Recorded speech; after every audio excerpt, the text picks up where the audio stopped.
বন্ধুগণ, আমাদের ইউটিউব চ্যানেলে আপনাকে স্বাগতম। আমাদের পৃথিবীটা কতই না রহস্যে ঘেরা, যার অধিকাংশই আমাদের অজানা। আজ আমরা জানতে চলেছি পৃথিবীর অদ্ভুত 3টি প্রাণী সম্পর্কে। এ যাত্রায় আমাদের সাথেই থাকুন। আমাদের তালিকায় প্রথম প্রাণীর নাম নীল ড্রাগন। অস্ট্রেলিয়ার অন্যতম বড় শহর সিডনির সমুদ্র সৈকত ছেয়ে গেছে রহস্যময় নীল ড্রাগনে। নীল রঙের ব্লু বটল জেলিফিশের মতো দেখতে এ প্রাণী ক্ষতিকর বলে আখ্যা দিয়েছেন প্রাণী বিশেষজ্ঞরা। খোলস ছাড়া এই মলাস্কা পর্বের প্রাণীগুলো দেখতে অনেকটা কাল্পনিক ড্রাগনের মতোই। আকারে এরা মাত্র 1.2 ইঞ্চি হতে পারে। সমুদ্রের নীল রঙের এই ড্রাগনকে আখ্যা দেয়া হয়েছে ভিনগ্রহী ড্রাগন হিসেবে, কারণ সিনেমায় ভিনগ্রহী বা এলিয়েনদের যে আকৃতি দেখানো হয় তার সঙ্গে মিল আছে এই ড্রাগনের, যা আকৃষ্ট করছে পর্যটক ও স্থানীয়দের।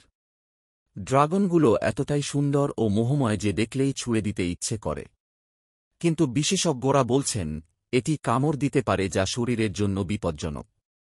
এই প্রাণীটি সমুদ্রে উল্টো সাঁতার কাটে। এর নীল রঙের জন্য সমুদ্রের রঙের সঙ্গে মিশে যায়, যাতে এটি শিকার হওয়া থেকে নিজেকে রক্ষা করতে পারে। আমাদের তালিকার দ্বিতীয় প্রাণীর নাম আর্মাডিলো। প্রাণী জগতে গোলাপি পরী হিসেবেই তার পরিচিতি। অত্যন্ত দুর্লভ এই প্রাণীটি মরুভূমি, মধ্য আর্জেন্টিনায় বালুকাময় সমভূমি, টিলা এবং তৃণভূমিতে বসবাস করতে দেখা যায়। আর্জেন্টিনায় আবিষ্কার হওয়া সবচেয়ে ক্ষুদ্র প্রজাতির এই প্রাণীটির আকার মাত্র 3.5 থেকে 4.5 ইঞ্চি। বর্তমানে পৃথিবীতে 20 প্রজাতির আর্মাডিলো টিকে আছে। আর্মাডিলোর দর্শন ক্ষমতা খুবই দুর্বল। এদের পা খাটো হলেও এরা দ্রুত দৌড়াতে পারে। এদের পিঠ শক্ত আবরণ দিয়ে বেষ্টিত। এই স্তন্যপায়ীটির প্রধান খাদ্য পিঁপড়া এবং লার্ভা। আর্মাডিলো পানির নিচে প্রায় 6 মিনিট ডুব দিয়ে থাকতে পারে। এদের বর্মের মতো শক্ত ত্বকের কারণে এরা পানিতে ডুবে যায়। তবে এদের অনেকে দ্বিগুণ সময় পানিতে সাঁতার কাটতে পারে। নিশাচর প্রাণীটি দিনের পুরাটা সময় মাটিতে গর্ত তৈরি করে কাটিয়ে দেয়।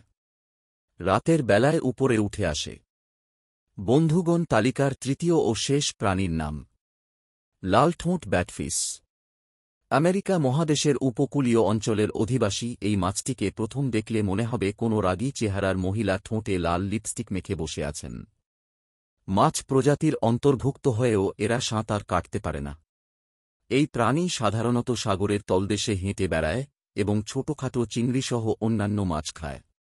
এদের বেশি বিচরণ দক্ষিণ আমেরিকার পেরু এবং প্রশান্ত মহাসাগরের গ্যালাপ্যাগোস দ্বীপপুঞ্জে সাগরের তলদেশে।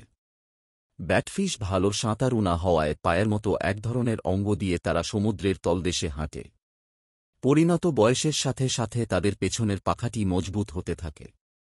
ব্যাটফিশ পরিপক্কতায় পৌঁছে গেলে এর ডর্সাল ফিন একক মেরুদণ্ডের মতো পরিণত হয়। শারীরিক গঠনের কারণে এদের শিকার ধরতে সুবিধা হয়।